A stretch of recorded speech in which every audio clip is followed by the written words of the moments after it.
फिर किसने एस्टैब्लिश किया? जो 3 शिष्य थे श्रील जीव गोस्वामी के, उन्हें जानवा माता ने बुलवाया। कहाँ से? वृंदावन से, बंगाल और उड़ीसा में महाप्रभु का जो ये नाम संकीर्तन है उसका प्रवर्तन करने के लिए। श्रीनिवास आचार्य, श्री नरोत्तम दास ठाकुर और श्री श्यामानंद प्रभु। और जब उन्होंने उधर प्रचार किया पूर्वी बंगाल में और उड़ीसा प्रांत में, और जब गोस्वामी प्रकट हो गए तो रिक्तता कहाँ आ गई? वृंदावन में। और वृंदावन में गैप आ गया और बाकी जो संप्रदाय हैं उनका प्रभाव हुआ। तो श्रीला विश्वनाथ चक्रवर्ती ठाकुर और बलदेव विद्याभूषण ने फिर से जो महाप्रभु का ये नाम प्रवर्तन है, नाम संकीर्तन है और जो सिद्धांत है उसको स्थापित किया। लेकिन उनके भी तिरोभाव हो जाने के बाद क्या हुआ? फिर से वैक्यूम आ गया और फिर श्रीला भक्ति विनोद ठाकुर प्रकट हुए और उन्होंने दोबारा से चैतन्य महाप्रभु की जो शिक्षाएं हैं उसको स्थापित की। और उनके पश्चात फिर से एक वर्ड आया तो उसे श्रीला भक्ति सिद्धांत सरस्वती ठाकुर ने फुलफिल किया। लेकिन श्रीला भक्ति सिद्धांत सरस्वती ठाकुर के तिरोभाव के बाद तो बहुत ही विषम स्थिति हो गई और महाप्रभु की शिक्षाएं एक तरीके से लुप्त हो गई। तो महाप्रभु के इस नाम संकीर्तन का प्रसार करने के लिए कृष्ण की शक्ति धर के कौन है? हमारे भक्ति वेदांत स्वामी श्रील प्रभुपाद। और देखिए, एक प्रभुपाद जी के शिष्य बहुत अच्छा बता रहे थे कि श्रील प्रभुपाद जी का जो मिशन है उसको किसी से कंपेयर नहीं कर सकते। क्यों? क्योंकि जब स्वयं चैतन्य महाप्रभु आए अपने इस धर्म की स्थापना करने के लिए, नाम परिवर्तन करने के लिए, तो अपने साथ कितने सारे नित्य सिद्ध परिकर लेके आए। नित्यानंद प्रभु, अद्वैताचार्य, श्रीवास ठाकुर, हरिदास ठाकुर, असंख्य। और उन्होंने कहाँ स्थापित किया? गौड़ देश में। और गौड़ देश क्या है? गौड़ देश उस समय जो सभ्यता है उसका सबसे एडवांस्ड प्लेस था। वो शिक्षा का सर्वोच्च स्थान था कुलीन ब्राह्मणों के बीच में। लेकिन श्रील प्रभुपाद जी ने जो चैतन्य महाप्रभु का मिशन है वो सिंगल हैंडेडली स्टैब्लिश किया। और कहाँ स्टैब्लिश किया? उग्र स्थान। प्रभुपाद जी लिखते हैं, इको ज़्यादा है, इको ज़्यादा है, मुझे भी लग रहा है, मेरे ख्याल से आप ठीक है। अच्छा, तो प्रभुपाद जी का जो मिशन है, वो प्रभुपाद जी के शिष्य बता रहे थे, it can not be compare to any other avatar और any other acharya. Srila Prabhupada began his mission alone in New York city, और किन के बीच में? Amidst hippies and counter culture. तो प्रभुपाद जी के मिशन को अगर किसी से कंपेयर करने का प्रयास भी किया जाए तो एक ही महाजन है जिनसे कंपेयर कर सकते हैं, और वो कौन है? प्रहलाद महाराज। क्योंकि प्रहलाद महाराज ने किसके बीच में जाके कृष्ण भक्ति स्टैब्लिश की? असुरों के बीच में। क्योंकि जिसमें से एक भी भगवत भक्त नहीं था। तो इस प्रकार से श्री प्रभुपाद जी का बहुत ही विशेष मिशन है।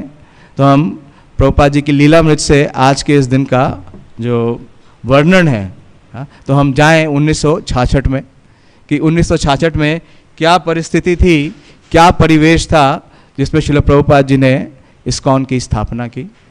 तो प्रभुपाद जी हम जानते हैं कि 17 सितंबर 1965 को पहली बार अमेरिका की धरती पे प्रभुपाद जी अवतरित हुए। 35 दिन की समुद्री यात्रा करने के बाद और 2 हार्ट अटैक्स के बाद, और उनको जाना था बोस्टन से न्यूयॉर्क। तो 2 दिन लगा जलदूत को, 17 सितंबर से 19 सितंबर जब वो पहुंचे न्यूयॉर्क। और न्यूयॉर्क से प्रभुपाद जी सबसे पहले किस स्थान पर रुकते हैं?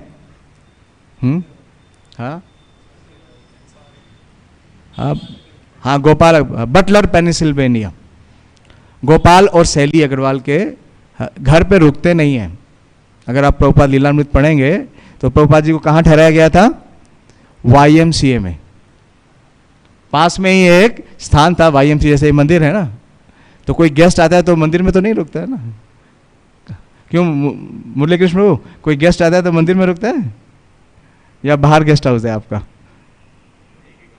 एक ही कमरा है ना, तो नॉर्मली बाहर ही रुकते हैं ना। जो भी गेस्ट आएंगे उनको बाहर ही रुकना पड़ेगा। अगर वो सिंगल ना हो तो। हाँ, तो प्रभुपाद जी हालांकि सिंगल थे, लेकिन सैली और गोपाल अग्रवाल के घर में नहीं रुके थे। प्रभुपाद जी YMCA में रुके थे, लेकिन नहाने के लिए, कपड़े धोने के लिए और प्रसाद बनाने के लिए प्रभुपाद जी को उनके घर आना पड़ता था।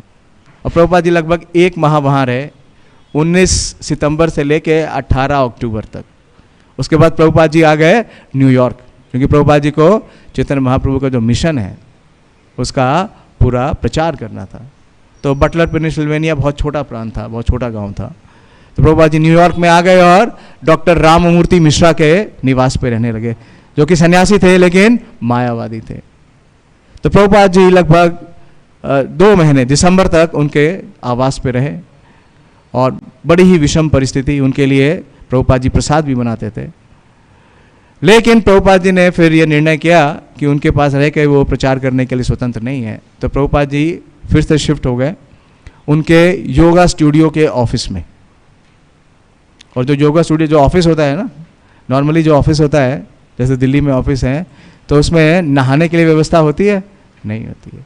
तो प्रभुपाद जी नहाने के लिए राममूर्ति मिश्रा के अपार्टमेंट में जाते। ज़रा विचार करिए, 70 वर्ष की अवस्था में, हाँ, अमेरिका जैसे ठंडे प्रदेश में, और नवंबर दिसंबर के महीने में, हाँ, कितनी कड़ाके की बर्फ़ पड़ती है, कितनी ठंड होती है। एक साधारण भारतीय तो शायद घर से बाहर ही नहीं निकलेगा, हाँ, माइनस में है। और प्रभुपाद जी दिन में, सन्यासी थे, दिन में 3 बार स्नान करने के लिए जाते, प्रसाद बनाने के लिए जाते। तो इतनी कठिन परिस्थितियों में प्रभुपाद जी रह रहे थे। और फिर प्रभुपाद जी उससे, जिस स्थान पर रह रहे थे, क्योंकि वो डॉक्टर राममूर्ति मिश्रा का स्थान था, उस स्थान को छोड़ करके उसके नीचे के अपार्टमेंट में आ जाते हैं। 301, शायद 301 नंबर था उसका। पहले 501 में थे, फिर 301 में आ गए। और 301 में जब प्रभुपाद जी स्वतंत्र रूप से रहने लगे, तो प्रभुपाद जी के पास किराया देने के लिए पैसे नहीं थे। तो अपनी भागवतम के जो ग्रंथ है वो बेचते और उससे किराया देते। लेकिन वहाँ भी एक असाधारण घटना हो गई कि प्रभुपाद जी का जो भी संपत्ति था, उनका टाइपराइटर और उनका टेप रिकॉर्डर चोरी हो गया। फिर वो गए एक हिप्पी के साथ उस स्थान में रहने के लिए, जिसे बाउरी कहते हैं, लॉफ्ट, और वहाँ उन पर रात में प्रहार हुआ और उस स्थान को छोड़ के चले गए। और फिर इवा और कार्ल यर्गिन्स के साथ रहने लगे। बहुत कठिनाई होती। फिर प्रभुपाद जी को अंततः ये स्थान मिला जहाँ पे अब प्रभुपाद जी हैं।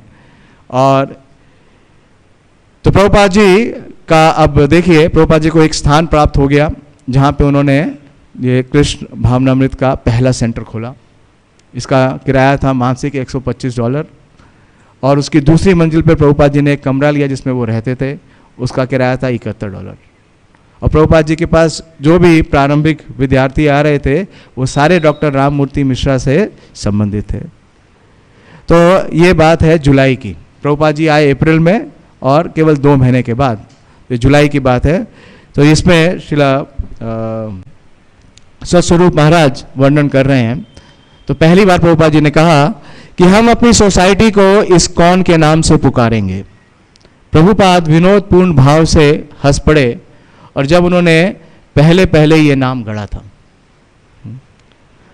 तो प्रभुपाद जी ने ये नाम अपने आप ही इस नाम को अनुमोदित किया। और प्रभुपाद जी इस नाम से प्रसन्न थे, जैसा कि महाराज लिख रहे हैं। बावरी में रहते हुए उन्होंने अपनी सोसाइटी के संस्थान के संबंध में कानूनी कार्रवाई आरंभ कर दी थी। तो प्रभुपाद जी तो ऑन मिशन थे फ्रॉम डे 1, किंतु कानूनी कार्रवाई आरंभ करने के पूर्व भी वे अपने international society for Krishna consciousness, अंतर्राष्ट्रीय कृष्ण भावनामृत संघ के विषय में बात करते रहते। और इस तरह ये नाम भारत को लिखे गए पत्रों में और विलेज वॉइस पत्रिका में प्रकट हो चुका था। तो प्रभुपाद जी के हृदय में ये जो नाम था ISKCON, international society for Krishna consciousness, ये लगातार स्फुरित हो रहा था और वो इसके बारे में चर्चा भी कर रहे थे। विलेज वॉइस एक लोकल पत्रिका है, क्योंकि ये विलेज वॉइस से ही माइकल ग्रांट ने प्रभुपाद जी के लिए ये स्टोर फ्रंट ढूंढा था। और जब प्रभुपाद जी अमेरिका में आए तो न्यूयॉर्क में, तो इस विलेज वॉइस में ही सबसे पहले ये लेख निकला था कि अमेरिका में सब भगवान को भूल गए हैं। लेकिन एक स्वामी भारत से आए हैं जो अपने साथ भगवान और उनके संबंधित पुस्तकें लाए हैं। तो इस प्रकार से प्रभुपाद जी इस नाम के बारे में विचार कर रहे थे। एक मित्र ने ऐसा नाम सुझाया जो पश्चिम के लोगों के लिए अत्यधिक परिचित लगता था। वह नाम था international society for God consciousness. तो जब प्रभुपाद जी ने पहली बार ये वर्णन किया कि वो अपनी संस्था का नाम international society for Krishna consciousness रखेंगे, तो अमेरिका में आप देखिए, आप भी सोचिए, विचार करिए, जब आप पहली बार इस्कॉन से जुड़े तो आपको कैसा लगा ये नाम सुन के? हाँ, इंटरनेशनल सोसाइटी तो फिर भी समझ में आता है, कृष्णा भी समझ में आता है, हाँ, कि लोकप्रिय है, लेकिन कॉन्शियसनेस क्या है? हाँ, अभी तक हम ढूंढ ही रहे हैं कि कॉन्शियसनेस क्या है, कि हम कब कृष्णा कॉन्शियस होंगे। तो प्रभुपाद जी के पास जो उनके मित्र थे या उनके सहयोगी थे, उनमें से एक ने सुझाया कि स्वामी जी ये नाम आप कृष्णा कॉन्शियसनेस मत रखिए, क्योंकि कृष्णा कॉन्शियसनेस अमेरिका में कौन जानता है कृष्ण को, आप इसको गॉड कॉन्शियस रखिए। तो ये नाम सुझाने वाले उनके मित्र पता है कौन है? हाँ, माइकल ग्रांट। माइकल ग्रांट कौन है? हाँ, मुकुंद महाराज। मुकुंद महाराज एक अपने लेक्चर में बोल रहे थे कि वो नाम सुझाने वाला व्यक्ति मैं ही था। वास्तव में प्रभुपाद जी को स्थान दिलाने वाले भी वो ही थे और पहला किराया देने वाले भी वो ही थे। तो उनका बड़ा प्रभाव था। समझिए, जो आदमी आपके लिए सब कुछ कर रहा है तो नॉर्मली आप क्या करेंगे? उसकी बात स्वीकार कर लेंगे। लेकिन किंतु प्रभुपाद का आग्रह कृष्णा कॉन्शियसनेस पे था। गॉड ईश्वर नाम अस्पष्ट था, जबकि कृष्ण यथार्थ तथा वैज्ञानिक था।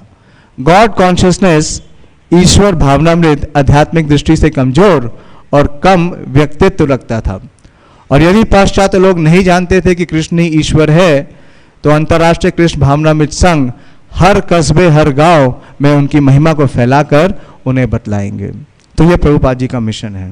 पृथ्वी ते आचे या तो नगर आदि ग्राम, सर्वत्र प्रचार होई बे मोर नाम। तो और प्रभुपाद जी कई कारण हैं। पहला तो प्रभुपाद जी ने कहा कि जो शब्द गॉड है वो क्या है? बड़ा वेग है, अस्पष्ट है। क्यों? क्योंकि कई बार जो जीव है, मनुष्य है, वो अपने आप को क्या समझता है? भगवान। अब प्रभुपाद जी बता रहे थे अमेरिका के एयरपोर्ट पे रोज एक भगवान अवतरित होते हैं। जब प्रभुपाद जी प्रचार कर रहे थे तो बहुत सारे वहां भगवान थे, कई भगवान थे। तो प्रभुपाद जी इसे स्पष्ट करना चाहते थे कि वास्तव में भगवान कौन है? एकलय ईश्वर कृष्णा और सब भृत्या। तो कृष्ण कॉन्शियसनेस, कृष्ण भावनामृत शब्द भक्ति वेदांत स्वामी का 16वीं सदी में रचित श्री रूप गोस्वामी की पद्यावली के एक वाक्यांश कृष्ण भक्ति रस भाविता का अपना रूपांतर था। तो प्रभुपाद जी ने कहीं से अपने मन से या अपने विचार से इसको अनुमोदित नहीं किया। खुल गया, दर्शन खुल गया। श्री श्री राधिका रमन जी की जय, श्री श्री कृष्ण बलराम की जय, श्री जगन्नाथ बलदेव सुभद्रा जी की जय। तो प्रभुपाद जी ने जो भी किया, जो भी दिया, वो क्या था? वो गुरु और शास्त्र के अनुसार था। तो ये नाम कहाँ से आया, इसके बारे में वर्णन आ रहा है कि श्रील रूप गोस्वामी किसके आचार्य हैं? हाँ, रसाचार्य है, रस तत्व के आचार्य हैं। सिद्धांत तत्व के आचार्य कौन है? श्रील सनातन गोस्वामी। और रस तत्व के आचार्य है श्रील रूप गोस्वामी। उनका जो ग्रंथ है, क्या नाम है? भक्ति रसामृत सिंधु। तो प्रभुपाद जी ये स्थापित करना चाहते थे कि कृष्ण भक्ति रस, कि जीव जिस रस की लालसा रखे हुए, हाँ, अलग अलग योनियों में, अलग अलग देशों में, अलग अलग प्रकार से प्रयास कर रहा है, उस रस को कैसे प्राप्त कर सकते हैं? कृष्ण भक्ति के द्वारा। तो कृष्ण भक्ति रस और कैसे प्राप्त कर सकते हैं? भाविता मति। हाँ, मति का मतलब क्या है? प्रभुपाद जी अपने एक लेक्चर में समझाते हैं। मति का कई मतलब है। हाँ, संस्कृत के एक वर्ड के कई मीनिंग है, किस कंटेक्स्ट में यूज किया जाता है। तो बोस्टन में प्रभुपाद जी लेक्चर दे रहे थे 1968 में।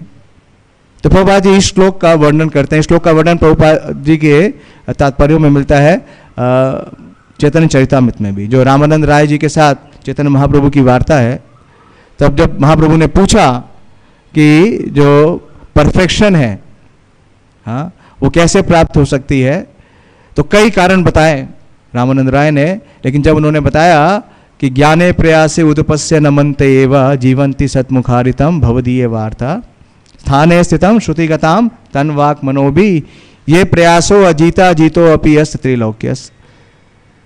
तो महाप्रभु ने कहा एहो होए आगे कहा आर, इसके ये तो ठीक है लेकिन इसके आगे कहिए।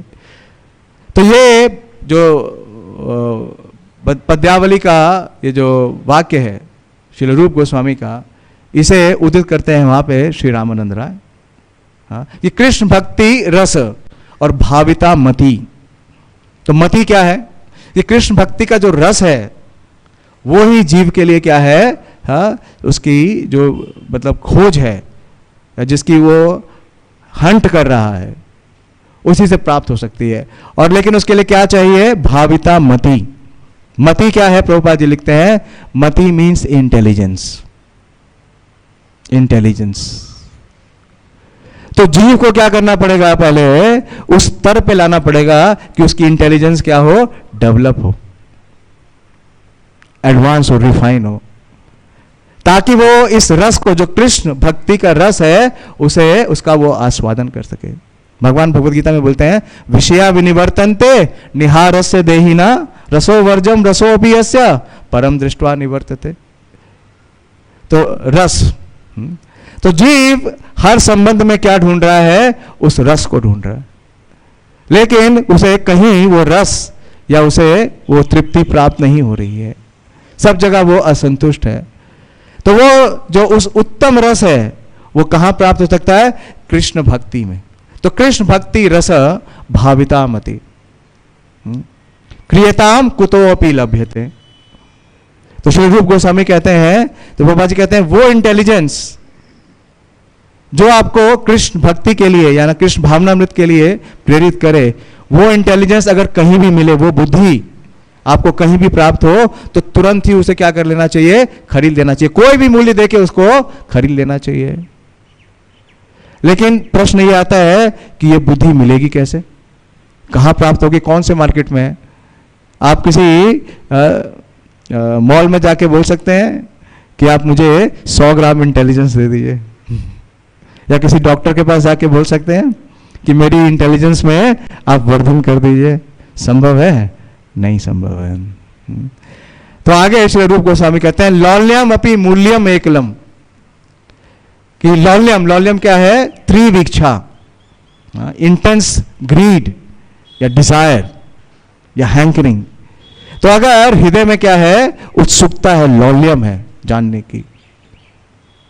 कोटि जन सुकृति न लभ्यते, और ये लौल्यम अगर कोटि जन्मों तक आपने पुण्य कर्म किए हैं, उससे भी उत्पन्न नहीं होगा। तो कैसे उत्पन्न होगा? कृष्ण भक्ति के द्वारा, कृष्ण भक्ति के द्वारा। और कृष्ण भक्ति क्या है? Devotional service. तो वो इंटेलिजेंस जो आपको कृष्ण भक्ति में एंगेज करें, तो श्री रूप गोस्वामी कहते हैं उसको कहीं भी परचेज कर लेना चाहिए। तो वो मिलेगी कहां? तो प्रभुपाद जी का यही मिशन है। प्रभुपाद जी का यही मिशन है कि उस इंटेलिजेंस को प्रभुपाद जी क्या कर रहे हैं? पूरा वाइड स्प्रेड कर रहे हैं। हाँ।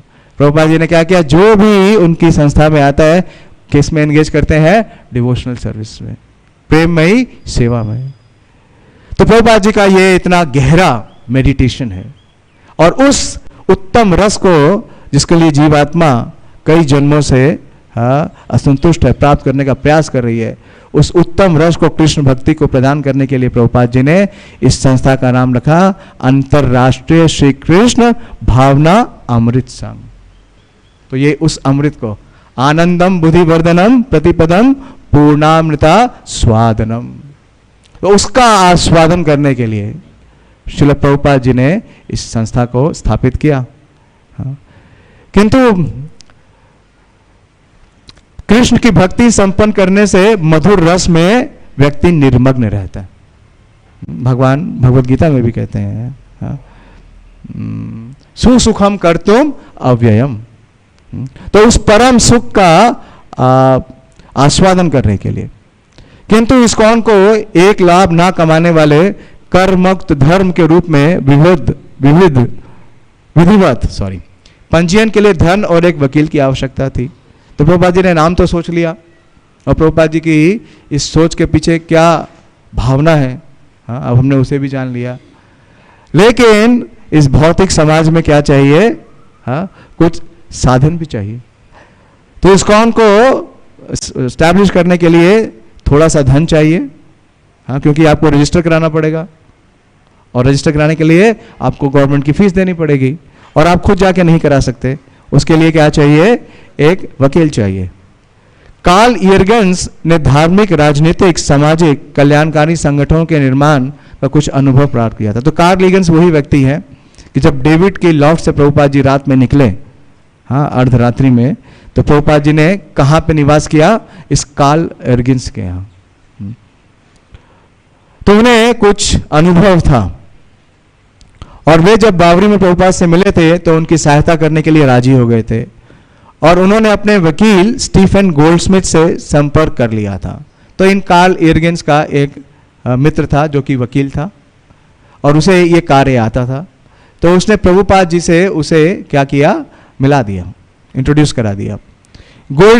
स्टीफन गोल्डस्मिथ जो कि एक यहूदी नवयुवक वकील था, उसकी पत्नी और 2 बच्चे थे, तथा पार्क एवेन्यू में उसका कार्यालय था। आध्यात्मिक आंदोलन में रुचि रखता था।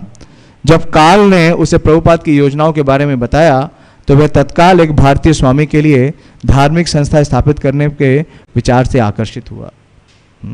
तो इस प्रकार से इस वकील को अप्रोच किया गया। वह 26 सेकेंड एवेन्यू में प्रभुपाद से मिला, और दोनों ने संस्था स्थापना, कर मुक्त प्रभुपाद के अप्रवासन स्थिति और कृष्ण भावनावृत्त के विषय में विचार विमर्श किया। तो 2 एजेंडा थे।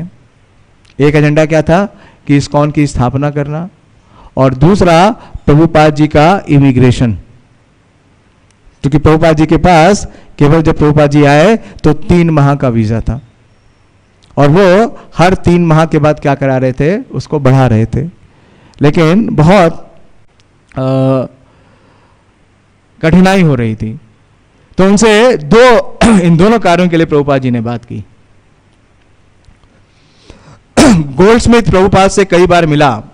एक बार तो वो प्रभुपाद जी के पास निरंतर आने लगे।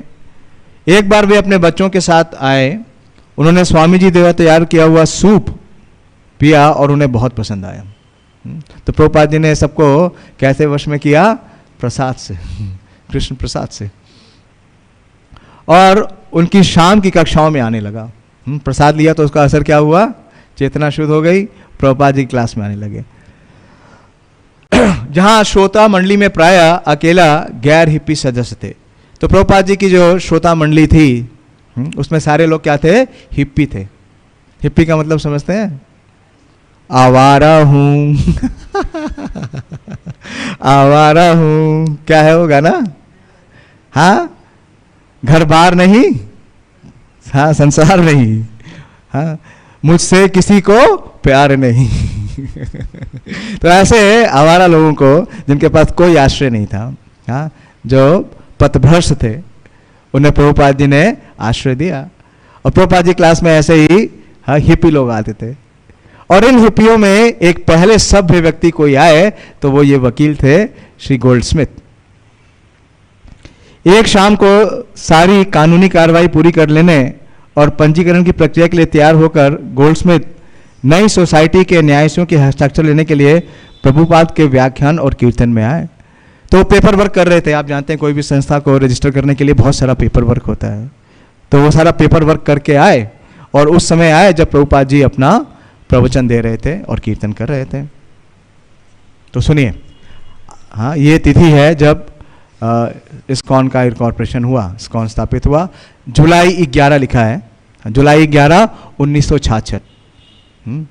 प्रभुपाद जी को अमेरिका आए हुए 1 वर्ष भी नहीं हुआ है। प्रभुपाद जी कब आए थे, 19 सितंबर 1965, और अभी है 11 जुलाई 1966।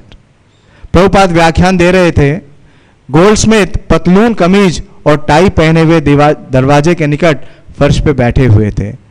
पड़ोस में हो रहे थे विचलित करने वाले शोर के बावजूद ध्यानपूर्वक व्याख्यान सुन रहे थे।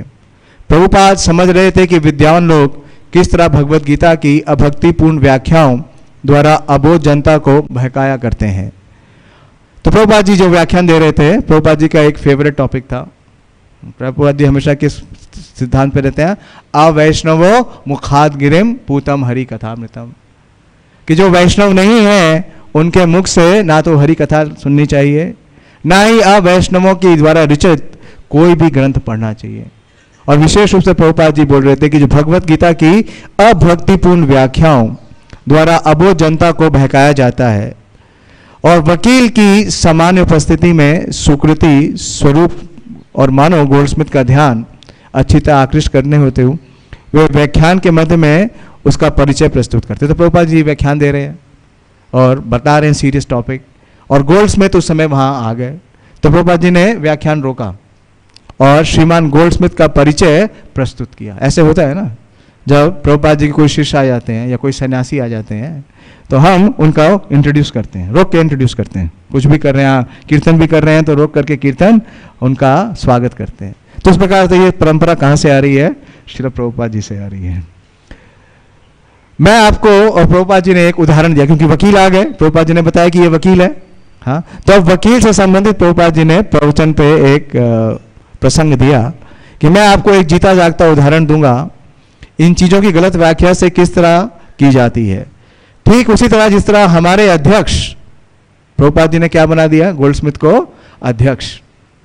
पूछा नहीं उसे, प्रभुपाद जी ने कहा हमारे अध्यक्ष श्रीमान गोल्डस्मिथ जानते हैं कि दक्ष वकील अपनी व्याख्याओं द्वारा किस तरह चीजों को कर सकते हैं। तो वकील क्या कर सकता है? तथ्यों को तोड़ मरोड़ के पेश कर सकता है।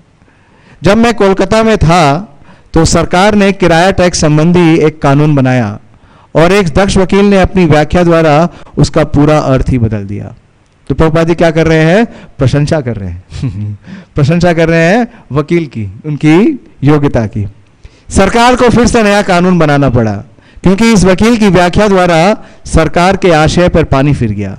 अतः हम यहाँ कृष्ण के उद्देश्य को, जिसके लिए गीता का निर्माण हुआ था, नष्ट करने के लिए नहीं इकट्ठे हुए हैं, किंतु एक अनाधिकृत व्यक्ति कृष्ण के उद्देश्य को विफल करने में लगा है, अतः यह अनाधिकृत है। तो प्रभुपाद जी की उस समय तक भगवत गीता यथारूप प्रकाशित नहीं हुई थी, तो जितनी भी भगवत गीता की व्याख्याएं थी वो सब क्या थी? अनाधिकृत थी। तो अब प्रभुपाद जी अपने विषय पे आते हैं। विषय क्या था? हाँ, स्थापना दिवस। अच्छा श्रीमान गोल्डस्मिथ, आप कोई भी प्रश्न पूछ सकते हैं। तो प्रभुपाद जी ने गोल्डस्मिथ जी को प्रोत्साहित किया कि आप कोई प्रश्न पूछ सकते हैं। श्री गोल्डस्मिथ खड़े होते हैं और एकत्रित लोगों को आश्चर्यचकित करते हुए एक संक्षिप्त घोषणा करते हैं, जिससे स्वामी जी के नए धार्मिक आंदोलन के पंजीकरण के दस्तावेज पर हस्ताक्षरकर्ताओं की मांग करते हैं। तो प्रश्न भी देखिए क्या विशेष है। तो जैसे ही गोल्डस्मिथ खड़े हुए तो उन्होंने अनाउंसमेंट किया। अनाउंसमेंट क्या किया? कि स्वामी जी एक धार्मिक संस्था का पंजीकरण कर रहे हैं, रजिस्ट्रेशन कर रहे हैं, और इस रजिस्ट्रेशन के लिए मुझे क्या चाहिए? हाँ, ट्रस्टी चाहिए, हस्ताक्षर चाहिए। प्रभुपाद, तो प्रभुपाद जी देखिए, पूरे इतिहास में किसी भी संस्था का या किसी भी कॉरपोरेशन का इस प्रकार से हाँ इनॉग्रेशन नहीं होगा। बहुत विशेष है प्रभुपाद जी की संस्था। प्रभुपाद जी क्या बोलते हैं स्मिथ को? प्रभुपाद, हाँ वे यहाँ उपस्थित है, आप उनसे पते भी ले सकते हो। प्रभुपाद जी ने पूछा नहीं। हाँ, प्रभुपाद जी ने कहा यहाँ जो लोग उपस्थित हैं उनसे हस्ताक्षर भी ले लीजिए और हस्ताक्षर के साथ साथ उनका एड्रेस भी लीजिए, प्रूफ ले लीजिए कि उन्होंने क्या किया है? हस्ताक्षर किया है। श्री गोल्डस्मिथ, मैं अभी ले सकता हूं? प्रभुपाद, हाँ आप ले सकते हैं। बिल, आप अपना पता दे सकते हो। तो यहाँ जो आए हुए उनके श्रोतागण हैं उनको प्रभुपाद जी ने कहा आप अपना नाम दे दीजिए, अपना हस्ताक्षर कर दीजिए, और रेफल तुम भी दे सकते हो, और डॉन रॉय, श्रीमान ग्रीन। तो इस प्रकार से जितने लोग वहाँ उपस्थित थे, थोड़े ही लोग उपस्थित थे, प्रभुपाद जी ने कहा कि आप अपने हस्ताक्षर और अपने पते दे दो, आप क्या बन जाओ? ट्रस्टी। तो प्रभुपाद जी को किस में ट्रस्ट है? कृष्ण में। उन्होंने कभी किसी के ऊपर मिसट्रस्ट नहीं किया। कोई अपनी संस्था का ट्रस्टी ऐसे किसी को बनाएगा? बैठक जो ही समाप्त हुई, न्यासियों के रूप में हस्ताक्षर करने के लिए उनके नाम पुकारे गए और छोटे स्टोर फ्रंट के सामने वे आके खड़े हो जाते और वकील से अपनी पतली सी अटैची से जो पन्ने निकाले थे उसको सरसरी निगाह से देखने और यथा निर्देश उन पर हस्ताक्षर करने के लिए प्रतीक्षा करने लगे। तो एक उत्सुकता हो गई, एक कोताहल हो गया कि जितने भी लोग उपस्थित हैं सबको क्या कहा गया कि आप लाइन में आ जाइए और सब हस्ताक्षर कीजिए। तो हस्ताक्षर करने से पूर्व उन्होंने क्या किया कि जो पृष्ठ था उसको आगे पीछे से देखा, समझ में तो कुछ आया नहीं, लेकिन स्वामी जी ने कहा था इसलिए उन्होंने हस्ताक्षर कर दिए। और फिर उनमें से एक भी व्यक्ति कृष्ण भावनामृत के प्रति प्रतिबद्ध नहीं था। प्रभुपाद जी जानते थे कि ये सारे क्या हैं, ये सब नव आगंतुक हैं, न्यू कमर्स हैं और इनके पास किसी के पास भी कोई कमिटमेंट नहीं है। श्रीमान गोल्डस्मिथ को यथा आवश्यक संख्या में हस्ताक्षरकर्ता मिल गए। वे थोड़े से ऐसे लोग थे जो स्वामी जी से सहानुभूति रखते थे और उनकी सहायता के लिए उनके मन में पर्याप्त सम्मान था। सर्वप्रथम न्यासी जो संघ का अगली वार्षिक अधिवेशन होने के लिए तक 1 वर्ष के लिए पदाधिकारी रहेंगे, तो वो व्यक्ति, सौभाग्यशाली व्यक्ति कौन है? जो इस्कॉन के फर्स्ट ऑफिस बीरर बने। पहला नाम है माइकल ग्रांट, यानी कि मुकुंद महाराज, जो दस्तावेज बिना पढ़े ही अपने हस्ताक्षर कर देते और पता लिख देते। माइक की महिला मित्र जेन कौन बनी है? जानकी माता जी। प्रभुपाद जी के पहला विवाहित जो दंपति था वो यही थे, यही बने, माइकल ग्रांट और जानकी। तो दूसरे नंबर पे साइन करने वाली कौन है? जानकी जी, हाँ, जानकी माता जी और जेम्स ग्रीन। इनमें से किसी का भी इरादा धार्मिक संघ के ट्रस्टी के रूप में किसी भी औपचारिक दायित्व को गंभीरता पूर्वक हाथ में लेना नहीं था, लेकिन ये बिल्कुल क्लियर थे, ये केवल हस्ताक्षर कर रहे हैं लेकिन कोई दायित्व नहीं स्वीकार कर रहे हैं। किंतु स्वामी जी के प्रगतिशील संघ को कानूनी अस्तित्व दिलाने के लिए अपने हस्ताक्षर से उनकी सहायता करने में उन्हें प्रसन्नता थी। तो कानून के अनुसार न्यायियों के द्वारा एक दूसरा दल दूसरे साल के लिए कार्यभार संभालेगा। तो जब आप ट्रस्टीज बनाते हैं तो ट्रस्टी को क्या होता है, अगले साल रिटायर होना होता है, तो न्यू ट्रस्टी आते हैं। तो जब आप इनकॉर्पोरेशन करते हैं तो आपको पहले दोनों साल के ट्रस्टी देने होंगे। तो किसी तरह पहले साल के तो हो गए हस्ताक्षर, अब दूसरे साल के लिए, तो दूसरे साल का कार्यभार कौन संभालेंगे? वो है पॉल गार्डिनियर। ये गार्डिनियर कौन है? ये गार्डिनियर वो एजेंट हैं जिन्होंने प्रभुपाद जी को वो स्टोर फ्रंट दिलाया था। प्रभुपाद जी ने उनको उसी समय, संस्था बनी नहीं थी, उसको उनका आजीवन सदस्य बना लिया और प्रभुपाद जी ने अपनी तीनों पुस्तकें इन पॉल गार्डिनियर को भेंट की और उन्होंने उस समय कमिटमेंट दिया कि स्वामी जी मैं आपको $20 प्रति माह, हाँ, सहायता करूंगा। तो ये वही पॉल गार्डिनियर हैं। दूसरे राय और तीसरे डॉन। तीसरे वर्ष के न्यासी हैं कार्ल इयरगन्स, तो तीसरा वर्ष भी है। तीसरे वर्ष के कार्ल इयरगन्स, बिल एप्स्टीन और रैफल।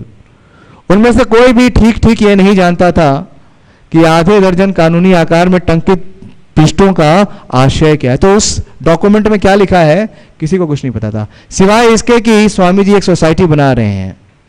और सोसाइटी क्यों बना रहे हैं? तो इन सब का क्या विचार था कि कर से छूट के लिए। स्वामी जी क्या चाहते हैं? बहुत सारा यहां से धन इकट्ठा करेंगे और वो जो धन इकट्ठा करेंगे उसमें कर ना देना पड़े। अमेरिका में टैक्स है सबके लिए फ्लैट, हाँ, चाहे आप $100 भी कमाएंगे तो भी टैक्स देना पड़ता है।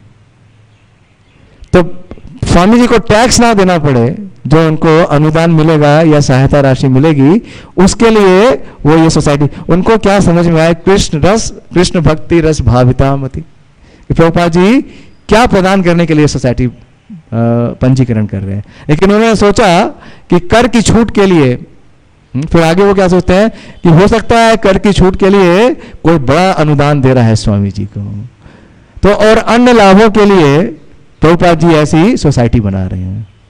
किंतु वर्तमान परिस्थिति में उद्देश्य ना तो बहुत महत्वपूर्ण था और ना ही प्रासंगिक। अनुदान कौन करेगा? कदाचित श्रीमान गोल्डस्मिथ जिनके अंतरिक्ष किसी के पास इतना धन नहीं था, किंतु प्रभुपाद अपनी योजना भविष्य के लिए बना रहे थे और उनकी योजना में कर छूट से कहीं अधिक वे अपने आध्यात्मिक पूर्वजों की सेवा करने और शास्त्रों की भविष्यवाणी को पूरा करने का प्रयत्न करने थे, जो कि एक आध्यात्मिक आंदोलन कलयुग में 10,000 वर्षों तक फलता फूलता रहेगा।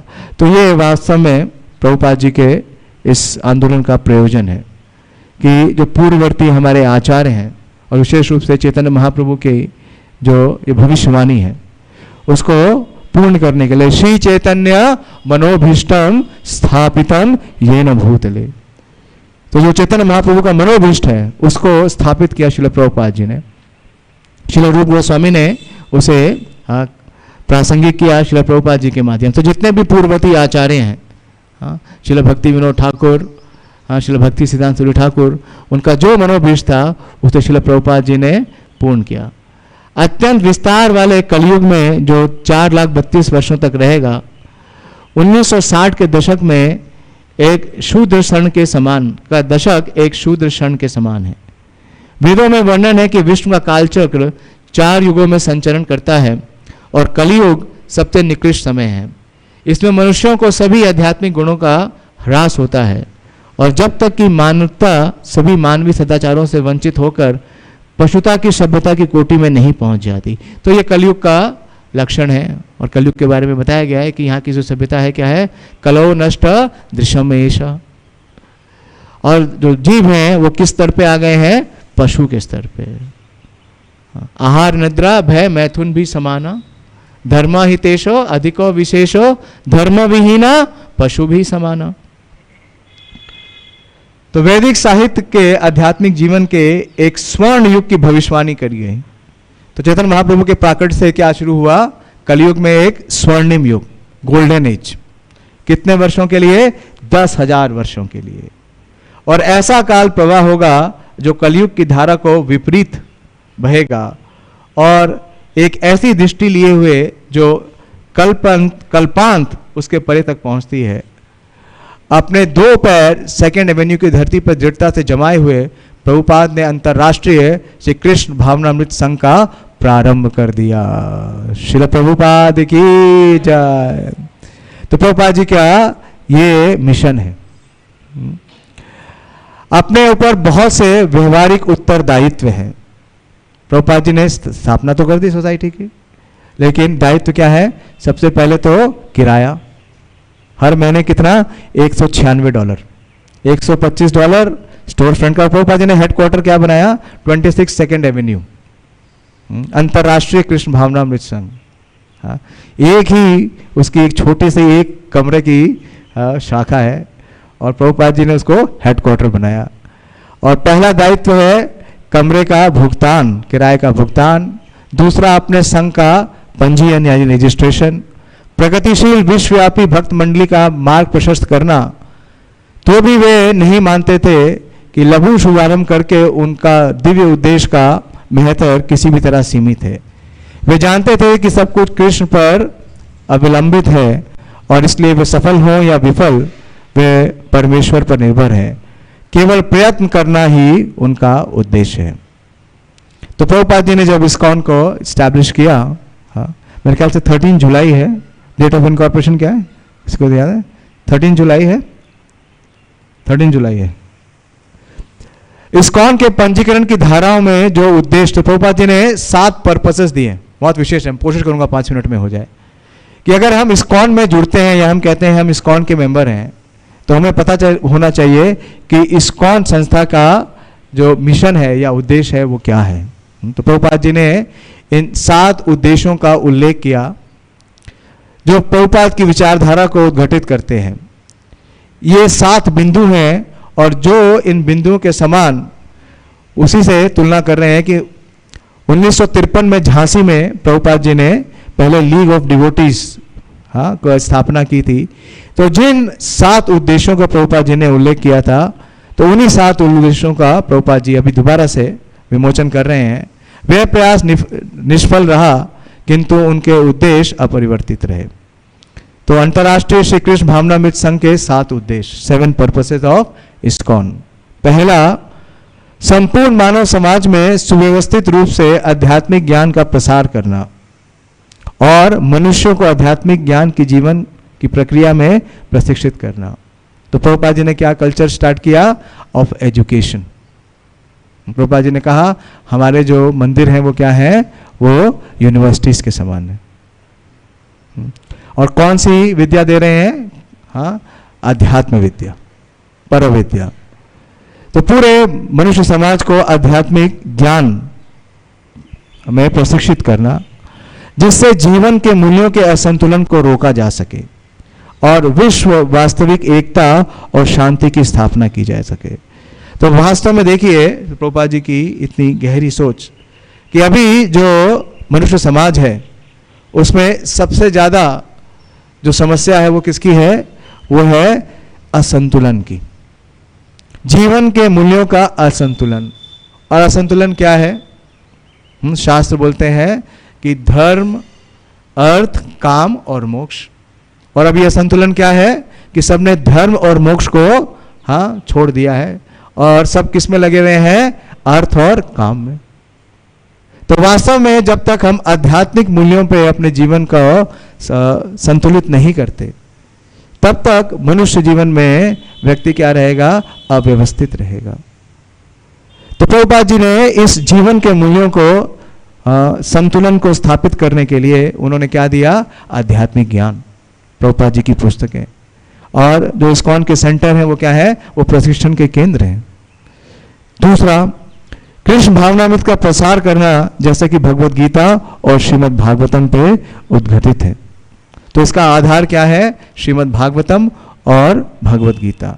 तीसरा, संघ के सदस्यों को एक दूसरे से जोड़ना और उन्हें आदि सत्ता कृष्ण के निकटतर ले जाना। इस प्रकार सदस्यों को पूर्ण मानवता की इस धारणा में विकास करने के लिए प्रत्येक जीवात्मा ईश्वर के गुणों का अंश है। तो यह तीसरा। चौथा, भगवान श्री चैतन्य महाप्रभु की शिक्षाओं में उद्घटित संकीर्तन आंदोलन या भगवान के पावन नामों के समूहिक गान की शिक्षा देना और उसे प्रोत्साहित करना, यानी नाम संकीर्तन। इस्कॉन में सबसे महत्वपूर्ण अगर कोई एक एक्टिविटी है तो वो क्या है? नाम संकीर्तन। सदस्यों तथा संपूर्ण मानव समाज के लिए श्री कृष्ण की अभिव्यक्ति को समर्पित दिव्य लीलाओं के पवित्र धाम का निर्माण करना। प्रभुपाद जी ने कहाँ स्टैब्लिश किया? मायापुर और वृंदावन। सरलतर और नेक्स्ट है, सरलतर और अधिक सहज जीवन की शिक्षा देने के उद्देश्य से सदस्यों को एक दूसरे के निकट ले आना और उपयुक्त उद्देश्यों यानी ऊपर के 6 उद्देश्यों को सिद्ध करने की दृष्टि से पत्र पत्रिकाओं, पुस्तकों और अन्य रचनाओं का प्रकाशन तथा वितरण करना। अगर आप गहराई से देखेंगे तो महाप्रभु ने बताया कि 64 जो भक्ति के अंग हैं उसमें 5 जो है वो प्रमुख हैं। वो क्या है? साधु संग, नाम संकीर्तन, भागवत श्रवण और श्री मूर्ति सेवा और मथुरावास। अगर आप ये 7 पर्पस देखें तो प्रभुपाद जी का फोकस इन्हीं 5 पे है और इन्हीं 5 को प्रभुपाद जी अनुमोदित कर रहे हैं। और प्रभुपाद जी ने इन विषम परिस्थितियों में ये असंभव कार्य प्रभुपाद जी अपने एक तात्पर्य में लिखते हैं। प्रभुपाद जी के इस तात्पर्य से समाप्त करूंगा कि जब चैतन्य महाप्रभु अपनी प्रकट लीला में थे तो उनसे मिलने के लिए जब उन्होंने संन्यास ले लिया तो उनके जितने भी पार्षद हैं उनसे मिलने के लिए पुरी जाते हैं। और जब नित्यानंद प्रभु और हरिदास ठाकुर भी पुरी में आते हैं तो महाप्रभु ने एक दिन नित्यानंद प्रभु को अपने पास बुलाया और उनसे निवेदन करते हैं। महाप्रभु बहुत रिस्पेक्ट देते हैं नित्यानंद प्रभु को, हमेशा उन्हें क्या बोलते हैं? श्रीपाद।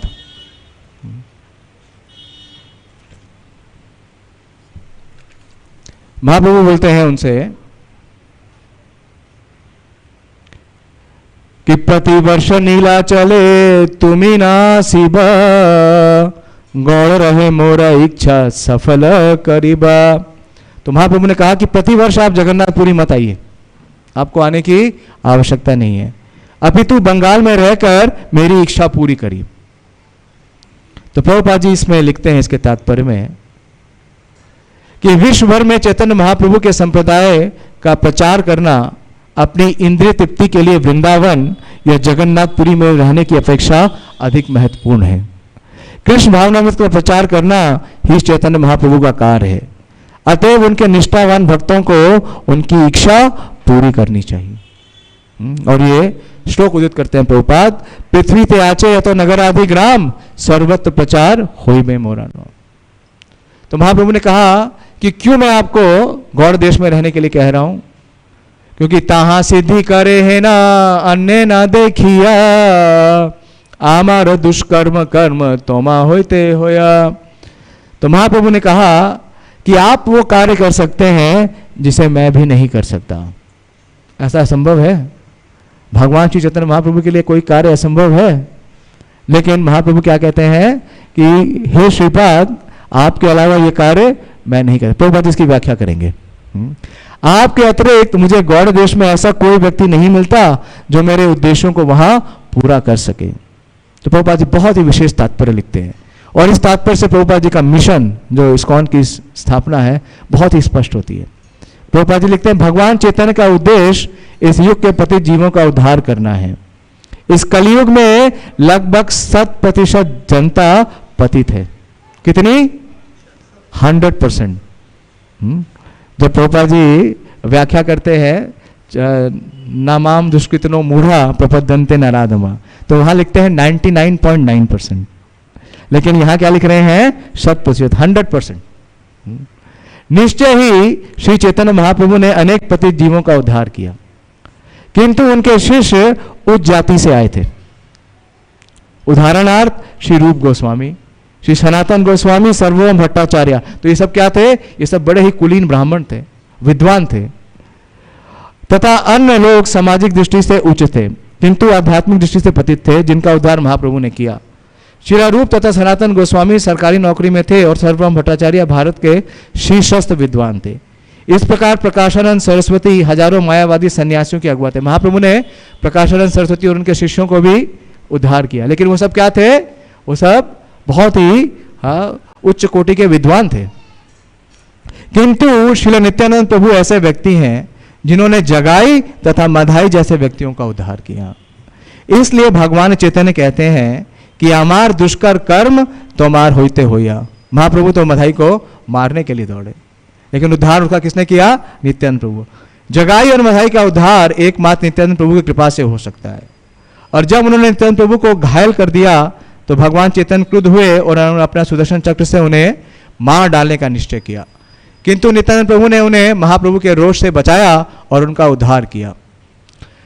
गौर निताई अवतार में यह माना जाता है कि भगवान असुरों का वध नहीं करेंगे, अपितु कृष्ण भावनामृत का प्रचार करके उनका उद्धार करेंगे। जगाई और मधाई के गुस्से में महाप्रभु इतने क्रुद्ध थे कि तुरंत ही उन्हें मार डालते, किंतु नित्यानंद प्रभु इतने दयालु थे कि उन्होंने न केवल उन्हें मृत्यु से बचा लिया अपितु अपने दिव्य पद भी दिलाया। अतः जो श्री चैतन्य महाप्रभु द्वारा संभव नहीं हो सका उसे नित्यानंद प्रभु ने कर दिखाया। अब प्रभुपाद जी अपना मिशन बताते हैं।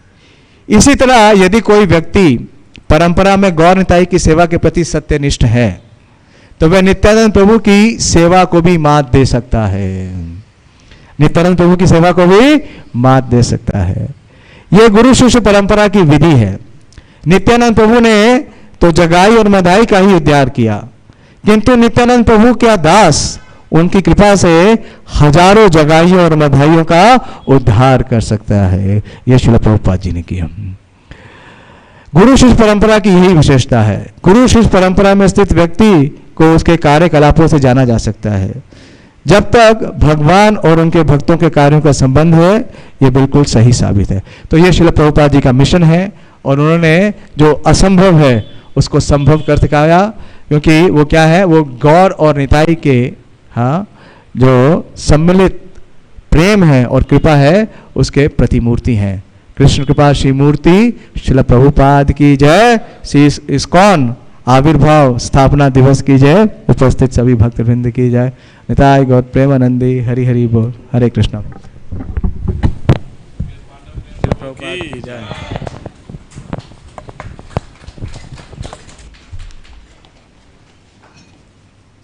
कुछ कहना है आपको?